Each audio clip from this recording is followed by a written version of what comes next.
बंदो गुरुपद कंज कृपा सिंधु नर रूप हरि महामोत्तम पुंज जासु बचन रवि कर निकर। आदरणीय सज्जन बिंद, महर्षि संत सेवी की बोध कथा के अंतर्गत पतिव्रत धर्म के महिमा के ऊपर में चर्चा करे जा रहा छी। सल्व देश के राजा दुम्मतसेन पर दोसर राजा चढ़ाई केलकै। ओकर चढ़ाई से दुम्मतसेन राजा हारि गेलै। युद्ध के बाद पराजित राजा भेष बदल के भाग गेलै। राजा के साथ में ओकर पत्नी और पुत्र भी छलै। राजसी भेष में रहला से पकड़ल जाए के डर से वो गरीबी के भेष बना करके जंगल के किनारा रह लगले। कि तो राजा के भेष में रहती तो पकड़ा थी, तो गरीब के भेष बना करके जंगल के किनारा रह लगले। ओकर पुत्र जंगल से लकड़ी काट के बाजार में जा कर के बेचे, वही से वो अपन जीविका चले। राजपाट घर दौलत चल जाए के कारण चिंता से राजा रानी दोनों अंधा अंधी भै गए। लड़का के नाम सत्यवान छले रहे। ओकर विवाह सावित्री नाम की राजकुमारी से भेले। सत्यवान चरित्रवान और विचारवान छले आ सावित्री पतिव्रता छले और ध्यान साधना भी करे छले रहे, जैसे ओकर आत्मबल बढ़ल छले रहे। राज परिवार में लालित पालित सावित्री पतिगृह में गरीबी जीवन बितावे, किंतु सास ससुर या पति का कहियो कोनो प्रकार के मांग नहीं करे। सावित्री के ओकर विवाह के पूर्व ही नारद जी बता देने छले कि अहाँ के पति अल्पायु छे, एते दिन तक के बाद में अमुक महीना के अमुक तिथि में ओकर शरीर छूट जेते। सावित्री मने मन सोचे सास ससुर और पतिदेव के राजपाट धन दौलत सब चल जाए के कारण ओकरा दुखे दुख छे। यदि उस सब के पति के अल्पायु होए के बाद कह दिल जाए तो लोग और भी अधिक दुखी भै जेते। एहि दुआरे ई सोच के सावित्री ककरो ई बात के जानकारी नहीं दिलकै जे हमर पति के अल्पायु छे। नारद जी ओकर पति के मृत्यु के जे बात बतेने छले रहे ओकरा याद छले रहे सावित्री के। एहि कारण समय अयला पर ओहि दिन वो अपन पति से कहलकै, पतिदेव हमर इच्छा होइ छै जे अहाँ के साथ जंगल देखे के, अहाँ के की आज्ञा छै। तब सत्यवान उत्तर देलकै, इस संबंध में हम की कही। सास सोचे छे बहुत जंगल जाए के लिए इच्छा करे छे, तो वो भी अपन पति के साथ पहले आज्ञा दे देना चाहिए, रोकना नहीं चाहिए। फिर भी शिष्टाचार निर्वाहन हेतु वो अपन पति से पूछ के सावित्री के स्वीकृति प्रदान करे छे, जाए के लिए आदेश दे दे छे। सावित्री सत्यवान के साथ जंगल जाए छे। सत्यवान गाछ के ऊपर चढ़ के लकड़ी काटे लागे छे। एकाएक ऊपर से वो कहे छे कि देवी हमर सिर में दर्द भै रहल छे। सावित्री समझ गेले पतिदेव के अंतिम समय नजदीक आबि गेल छे। वो कहे छे, पतिदेव अहाँ गाछ से नीचा चलियो।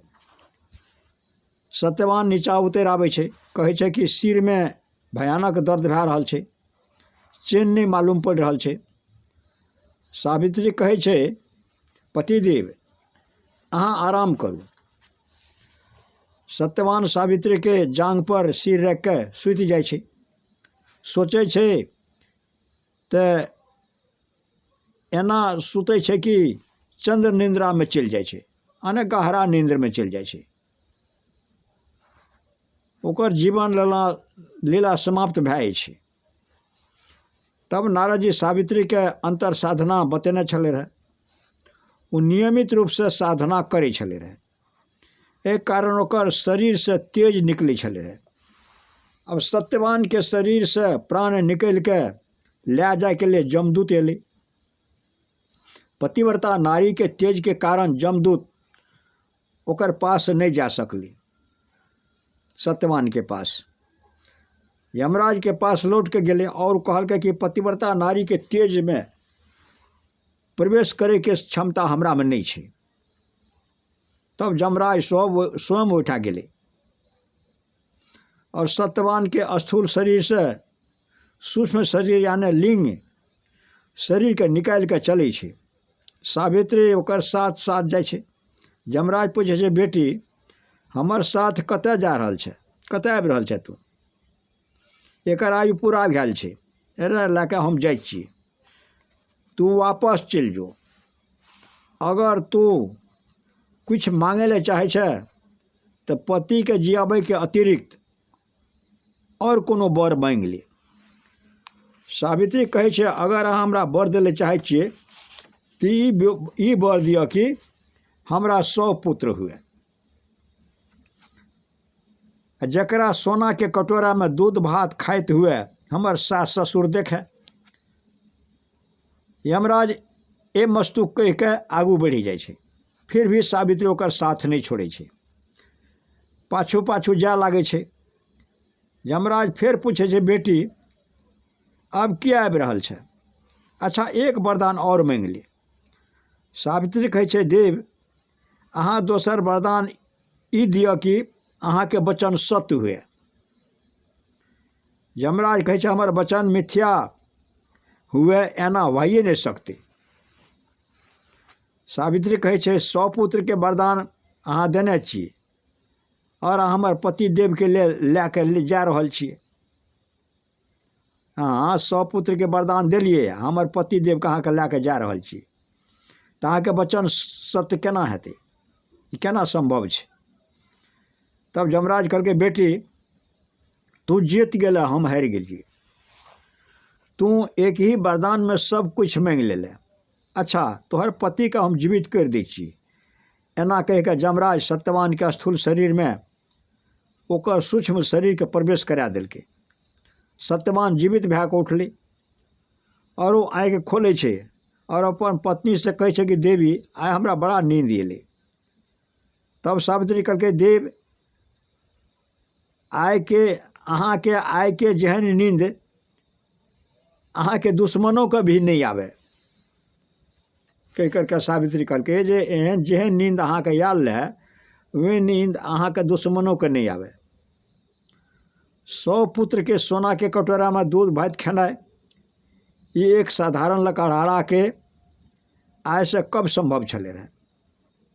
वही लकड़ा के जरना बेच करके जो आमदनी रहे आ वही सोना के कटोरा में दूध भात कतऽ से खेतिए, ये संभव नहीं छले रहे। परमात्मा के अनुकंपा से सत्यवान के कुटुंब इष्ट मित्र सुहजन आबै छै और ओकरा से कहै छै कि हमरा सब अहाँ के साथ दै छी, चलू ओहि राजा के साथ युद्ध करू जे अहाँ के राज छीन लेने छै। सब मिलके वही राजा से युद्ध करे छै, वो राजा हारि जाइ छै और सत्यवान के राज वापस मिल जाइ छै। ओकरा 100 पुत्र भए जाइ छै और अंधा माय बाप के आँखि मिल जाइ छै। एक कथा से कतिपय बात सबके शिक्षा मिले छै। जे नारी पतिव्रता धर्म के पालन करे छै और साधन भजन भी करे छै, उ दिव्य शक्ति से संपन्न भए जाइ छै। ओ अपन गेल राज के वैभव के वापस करा सकै छै, 100 पुत्र सबके माता बनि सकै छै और नेत्रहीन के नेत्र प्रदान करा सकै छै। एहि लिए प्रत्येक नारी के धर्म छै कि वो पतिव्रत धर्म के पालन करे और भगवत भजन भी करे।